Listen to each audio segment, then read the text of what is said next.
everybody, this is part 2 of my series, Visual Abstracts by Glennis. And you're probably wondering, hey, what happened to the table that I had pre-set up? Well, unfortunately, I knocked my iPad and recorded very badly after that. And I didn't realize it until almost the end. So we're going to be working on this today. And before I forget, I have my alcohol ready, 91%.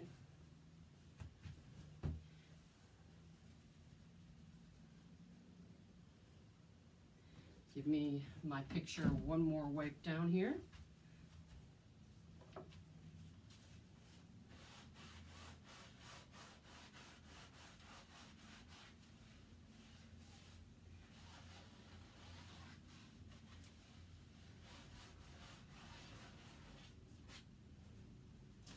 Okay, and I also wanted to show you what I did to the back. I put a support in the middle so my canvas doesn't sink in the middle. And these are wood, so I don't have to worry about these. All the rest actually are wood, so they won't sag. I do have them all level now, and the next thing I'm going to do is figure out how much resin I need. So I'm calculating these at 15 by 15, these rounds, and this is a 10 by 20, and then I have two 12 by 12s and an 8 by 8. And I cheat just like everybody else and go to Art Resin's art calculator. Don't know if you can see that. Just type in Art Resin calculator and it'll take you to this page. And you put your dimensions in, and it tells you how many ounces that you need for your pour. You can also change it to metric system if you need to. Okay, and I've already figured this out. I need 48 ounces to complete all this. So I'm going to go ahead and get started. I have my gloves, my long shirt on. My studio is up to 72 degrees, so I'm good on that aspect. The afternoon sun seems to heat it up here pretty nicely if it is sunny. And also, I wear a bracelet, so I always try to make sure it's tucked in my glove so I don't get resin on it.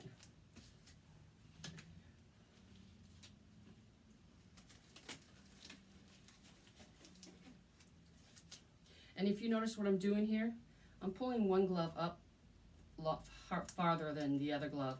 So when I go to pick it off with a resined hand, I'm not hitting my skin.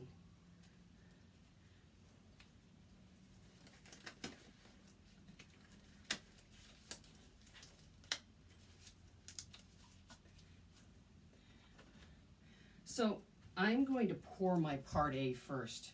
It's the thicker of the two. And when you pour it in, it needs to settle a little bit before you pour the second part in, only because you won't get a true, accurate total until you do that. And I'm going to use actually this one, because this bucket doesn't have 24 ounces on it. It's wider. So I'm going to pour 24 ounces of part A into here, and then I'll pour 24 ounces of part B.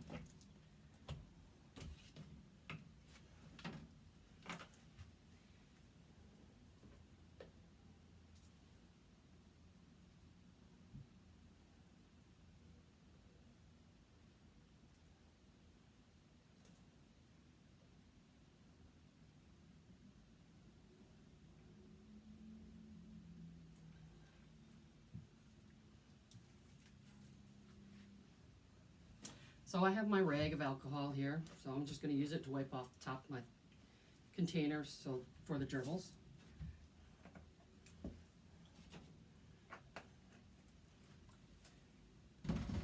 Now if you pour over a little bit, don't worry about it. Just put equal amount of part B. That's why I let it sit for a moment, so I can actually see where my mark is.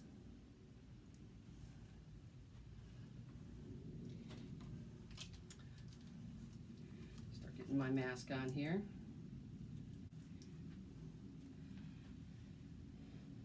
Okay, so I've settled here and I'm just a little bit over 24 ounces, so I'll just go a little bit over 48 ounces.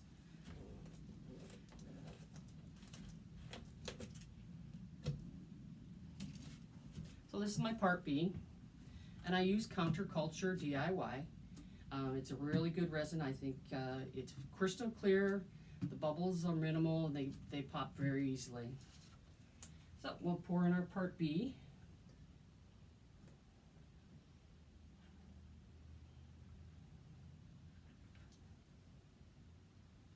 And just a little bit over 48 ounces.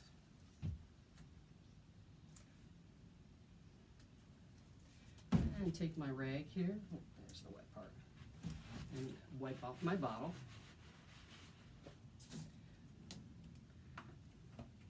Now I store my resin high up in my studio, just so heat rises, so it'll be warmer when need to be.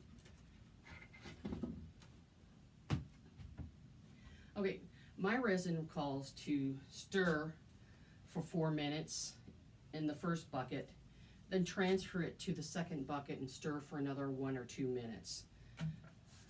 So make sure that you follow exactly the instructions for your resin.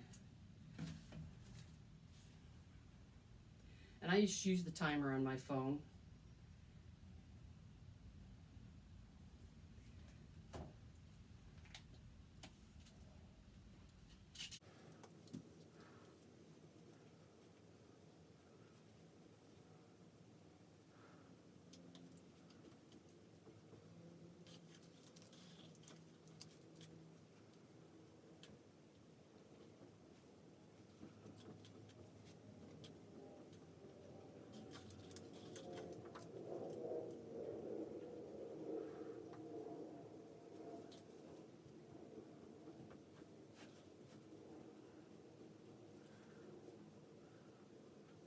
So my 4 minutes is up, and I wanted to reinforce what I was doing here. When I stir, every once in a while I will scrape the sides and the bottom and scrape my stick, only because you want to get that heavier resin off the stick and the bottoms as much as possible, because that part A will cling to the sides of this bowl. And if you don't scrape it away from it, you won't get it mixed into your mixture. It's very important to follow the instructions on your resin to ensure that you have a proper mixture based on their rules. And another thing, I don't use an electric drill with a bit. I do have one. It's just that in my cooler climate, if I use that, I create a lot of micro bubbles, and I don't want to do that. Because my resin is a little thicker, it will hold the bubbles longer.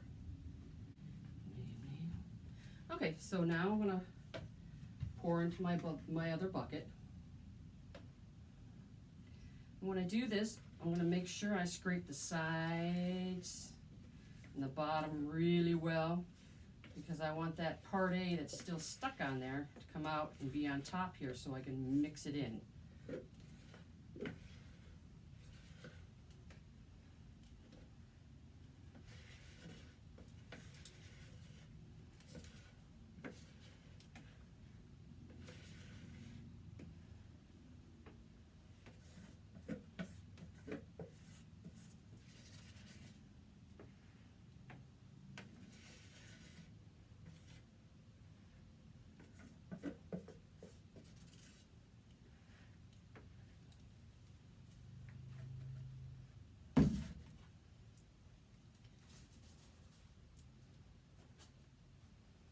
Okay, now I want to stir for another minute or two, depending on how my resin looks. It's pretty clear now, but I just want to get that residue of part A mixed in. And again, I use the timer on my phone.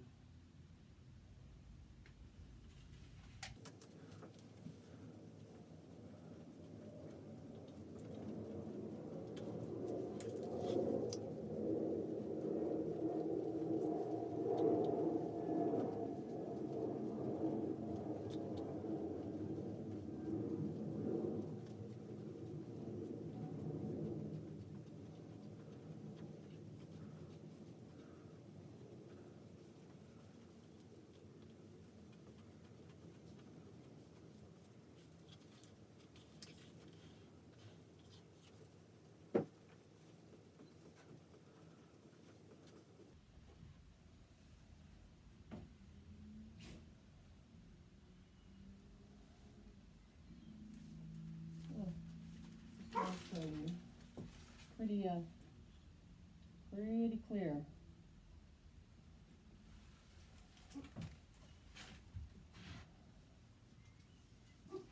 Okay, so I'm going to let it sit for a moment to see if the bubbles, as many bubbles will rise out of it. And then we'll start to get resining. Okay, so now I'm going to start pouring, and make sure you have your torch handy or your heat gun. And your rag with your alcohol on it, just in case you need it. Now, I do my resining by hand. A lot of people use a tool to spread it out. Those are usually people I see with no gloves on. But what I like to do is I can feel if I've missed a spot, and that's why I like to do it by hand.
Okay, so that's how I resin by hand. And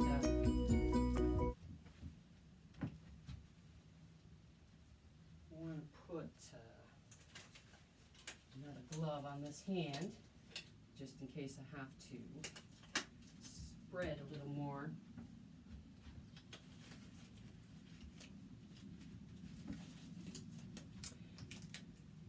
And actually, this is starting to get divots in it. So what I'm gonna do is simply take my finger and put a bunch of resin right there, and then I'm gonna scrub really hard with my finger. And what it's going to do is mix that silicone that's left right there into the resin, and it should stay covered. Let's see if I have any more spots like that on here. I do over here. So just scrape a whole bunch of resin onto it, scrub it with your finger, and what you want to do is take that oil that's still left on there and mix it into that bunch of resin. Now I have watched a video before where somebody's actually included silicone into their resin when they, I've never tried it, so I don't know how it works, but I'm sure you could YouTube it and find the information you need. Okay, I think I'm good. Oh, there are some spots on the sides here.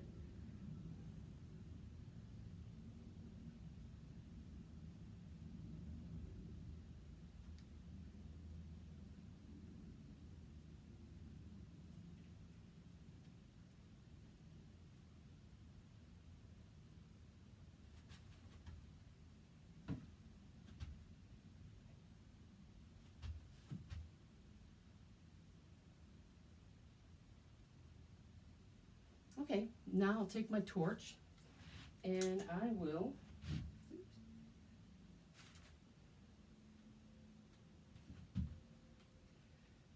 start torching my pictures to get the bubbles out. Now I start at one end and make a nice sweeping motion, trying to cover every aspect of it. And never leave your torch in one spot too long, otherwise you will burn your resin. As soon as you start seeing it smoke, take your torch or your heat gun off of it right away. Because actually what you're doing is you're cooking your resin.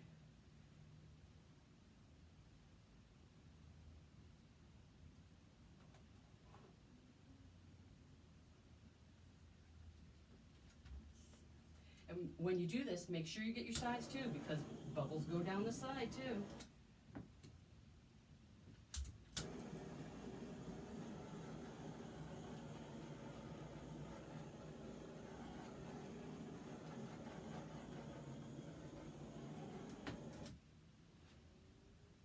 And give your finger an extra run around the outside, because you always want to make sure that you've covered it all.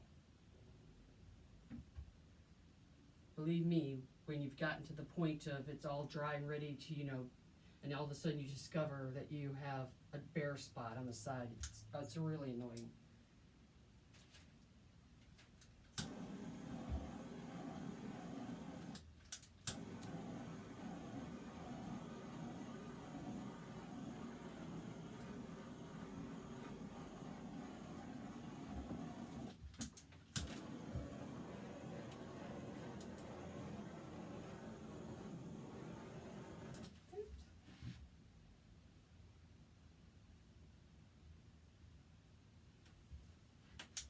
That's why I put another glove on my hand. Always to get those last little spots that you missed.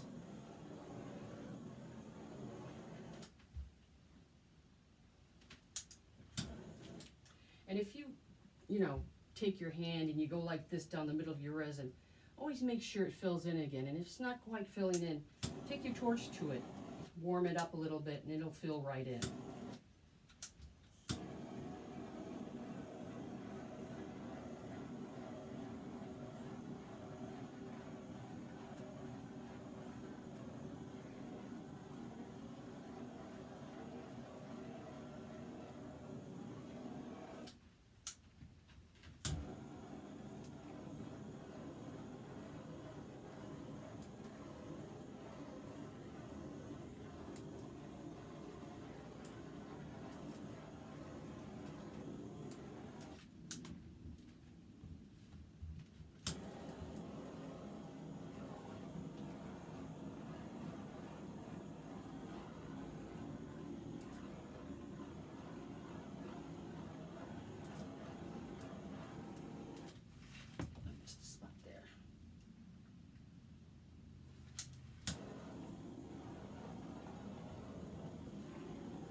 Now, since I've gone away and come back to this picture, I have noticed that I do have some spots that have come up.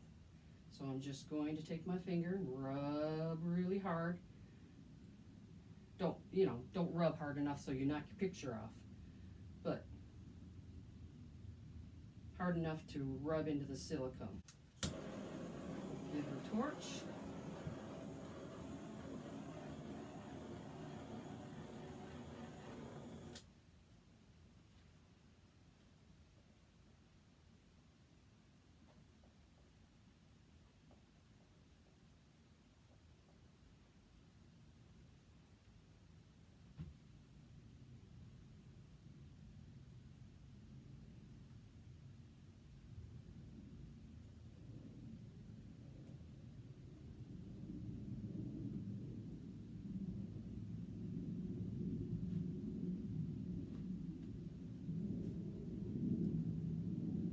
Now, if you mess with your resin, or if you put your finger in it or something like that, always go back and give it a light torch. Because no matter what you do, if you put your fingers in the resin, you're going to get some kind of bubbles from it, or some kind of divot in your painting.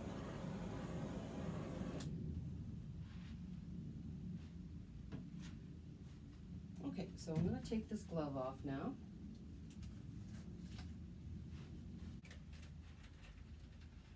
And another thing you might want to invest in is this. This is a little skewer that I bought at the grocery store, a packet of those. It's a little wooden skewer, but it's got a very nice fine point on it, and it is good for picking up those loose hairs, things you don't want in your resin. So, let's take this off. No longer mixing. It is a little smelly in here, but I'm good with this. So what I'm going to do is get down to the level of my resin, because what I want to see is the glare off the resin to see if I need to pick something out, or find a hair, or if I need to torch again. And what I'll just do is go like this, and I'm just looking at the top of the resin. And actually, that looks pretty good. We'll give it one more torch.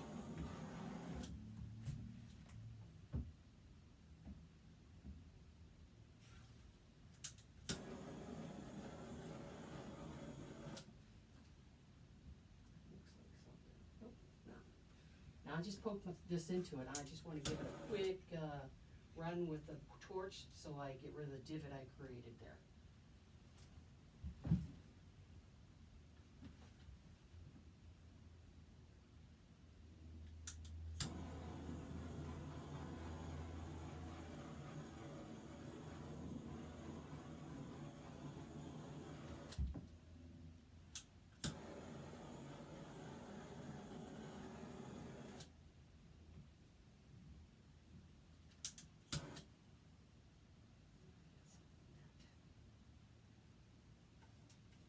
When you pick something out, always make sure you wipe it off before you stick it back into another picture.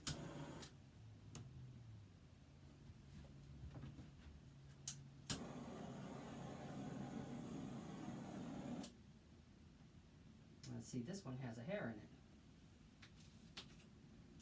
it.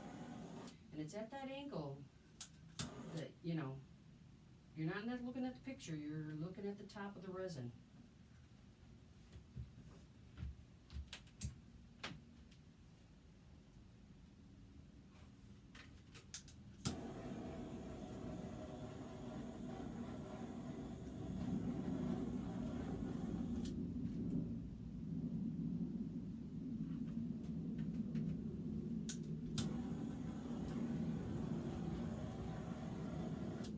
Until I can get a clean room to do this in, this is the best it's going to happen. Someday I'll have a clean room. And so you can also see if you haven't popped any bubbles or missed a spot.